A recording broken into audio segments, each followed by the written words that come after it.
Hey guys, thanks for joining me for a new video. This one came by request. I think it was somebody in one of my Facebook groups that asked, hey Ryan, can you do a video showing some of the best distressed fonts for us to use in our print-on-demand designs? And I also don't make it any secret that I sell, like on a regular daily basis, text-only designs, often using distressed fonts. I've also done a tutorial on YouTube probably like a year and a half ago maybe, where I showed how you can take a non-distressed font like Impact. You know, Impact is a big, bold font, and I always recommend making your text on your designs, if you use text, easy to read from the thumbnail, so bigger, bolder, easier to read.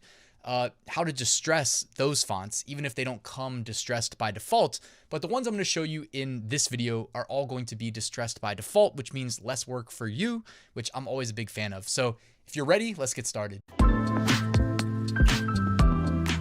Real quick, just wanted to remind you, I run a weekly print-on-demand giveaway. It is completely free to enter. You can use the top link in the description to do so if you haven't already. This week, it is sponsored by Merch Titans Automation for upload automation to various print-on-demand platforms, Merch Ninja for niche research.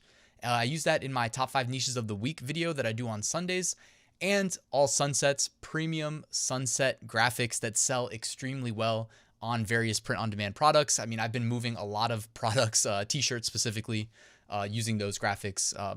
Roughly half of the designs I've been selling lately have been using All Sunsets. So completely free to enter, link in the description. Right next to that link, I have a link for a free Amazon Merch 7-day course. If you're new to Amazon Merch, this is going to be especially beneficial. And again, all I need is your email address, and then I email you 1 lesson a day, so take advantage. And right next to that, I've got an Amazon Merch Facebook community. If you would like to join and learn together, make it a collaborative effort, I'd love to have you. Now, the first thing I did was I went to Google and I typed in distressed fonts, but let me just tell a quick side story. So if you're looking for something specific, this is probably what you would do. You can go to Google. But if you are just looking for maybe general fonts that you don't want to look up licenses to use, because each font you do have to confirm whether you have the, there's various licenses. Typically, it'll be split into like personal use versus commercial use. It can get a little bit more granular than that, but I just wanted to recommend you can go to google.com/fonts. And you can access a massive open source, free to use personal commercial library of fonts. And also, by the way, I mean, any web developers watching this, you already know that like we can also import fonts from Google. They'll host it for us and use it in our websites, which is really nice if you want to use a non-standard font. So I've been doing that for, a long time. But one of the first things I do whenever I have like a new computer is I go here and I download all the fonts and I just install them into my machine. Alternatively, Adobe used to have something called Typekit. It appears that they have rebranded it as Adobe Fonts, which makes a lot of sense. And the only difference is with Typekit or /Adobe Fonts, you have to pay monthly to use it. So, that's just the big two that came to mind. Also, I guess in third would be Creative Fabrica. They have a massive font library, and you can either like pay for a specific font that you want to use, or, well, and also some of them are free, by the way.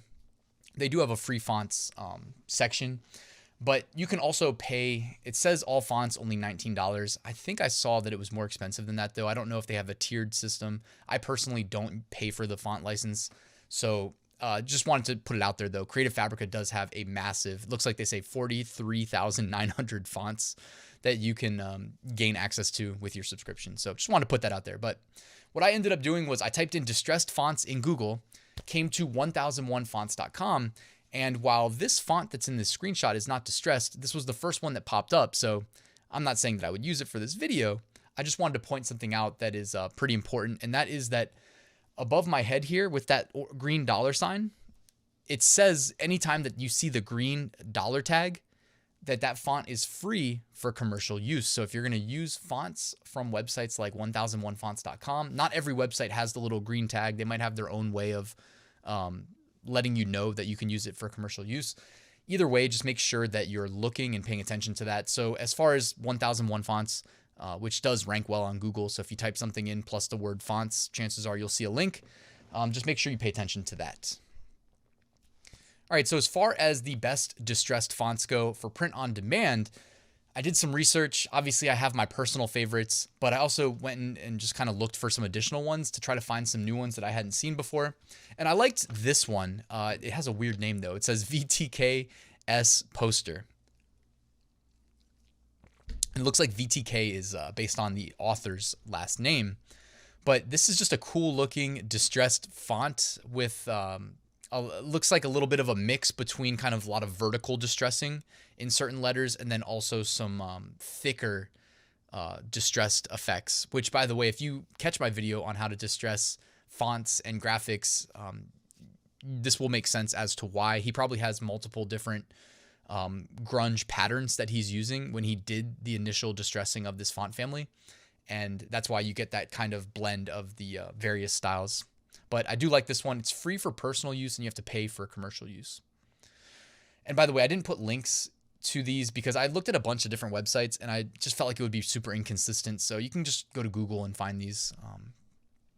I can put the names of the fonts in the description if you want. All right, the next one, DH Bank Gothic Bold Condensed Distressed. So the real font, the parent is DH Bank Gothic, and then the rest are just variations in the font. But I like this one. Obviously, I'm going to like the ones that are like bold, and typically I like the condensed too, but you can condense your font in Photoshop, in Canva, in Photopea, whatever you use. You can always bring the spacing of the letters closer together. It's actually, you know, I'm always tying things back to being a web developer. I know nobody cares, but it was interesting when I first found out that you can actually do that with CSS, meaning you can do this on a website just by like using something that controls aesthetics of the page. You can do it programmatically. So I thought that was interesting. But I really like the way this font looks. I like the way that the distressed pattern is consistent on all the letters. It looks like it's kind of concentrated in the central portions of the thicker letters. So the outer parts are going to contrast better against anything that it's lined up against. In this case, I've got a white background and black text, and I think it's easy to read. That's one of the benefits of not letting the distressed effect kind of reach the edges of the letters. Otherwise, it may kind of blend in and look a little bit less lower quality, I'd say. All right, this one's called Modern Love Grunge. And the distressed effect looks very similar actually to the previous one, but a little bit more concentrated, so less spread through the letters.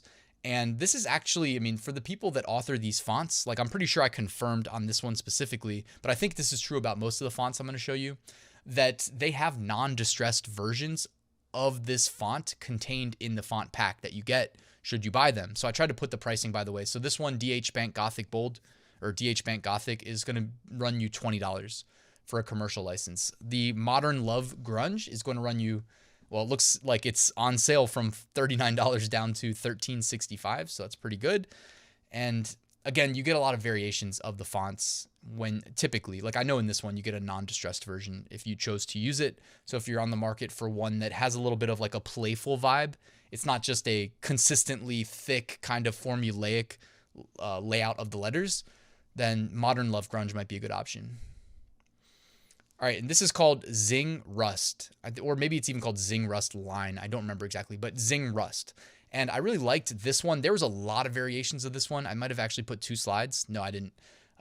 This one was really cool looking. I like that it's a little bit of like italicized. It's got that little slant to it. So I don't know. You might want to use this with designs that have some sort of, to me, it just feels like action oriented. You know, like this reminds me of, I don't know, somebody like running for some reason. I think it's because of the italicizing of the lettering.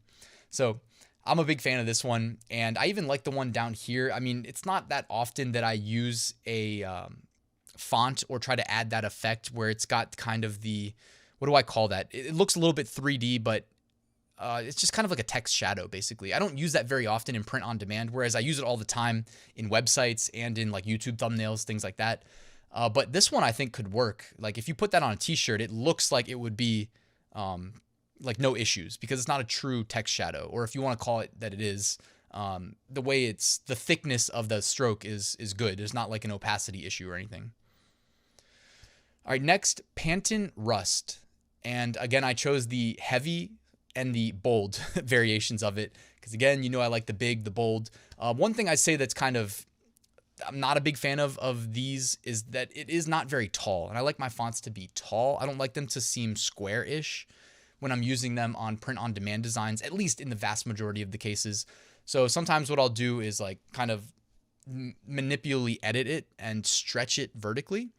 I typically don't want to go overboard doing that, but if I was going to use this font in a print-on-demand design, I'm sure I'd be doing that probably 75% of the time. All right, and then my big three, the three, it might be two actually. I'm trying to think, like, was it 3 or 2? But anyways, these are the ones I can't live without that I use most often.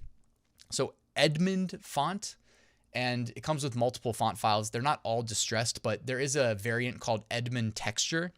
It's one of my all-time favorites, and it'll run you, it looks like $18. I think this is, I took that price from Creative Fabrica, which is typically a go-to spot for these fonts. So commercial license, $18, but money well spent. You'll make that back. And GAGALIN. This is a big one. This is one that, shout out to Dominic of Baddie's Passive Income. He's the one that really kind of put this on my radar. I had seen it before, but I really wasn't utilizing it to the extent that I do today. And he's like, hey man, like the GAGALIN font's working really well for me. And they got it for free on Canva. So, and then I looked it up, and you can still grab it for free, I think on Creative Fabrica as well. So check out GAGALIN. It's not like an overly, like the distressed effect does not go overboard. It's kind of subtle, but it's also one of these fonts that just, I mean, I've used it on print on demand shirts. I've used it on YouTube thumbnails. I'm thinking of some of the designs I've used this for t-shirts, and you can get away with like basic text only designs using a font like this because it's big, it's bold, it's easy to read. It's got the, I don't know why, but the distressed effect to me just feels like it's, or I keep calling it distressed, grunge, worn, whatever you want to call it.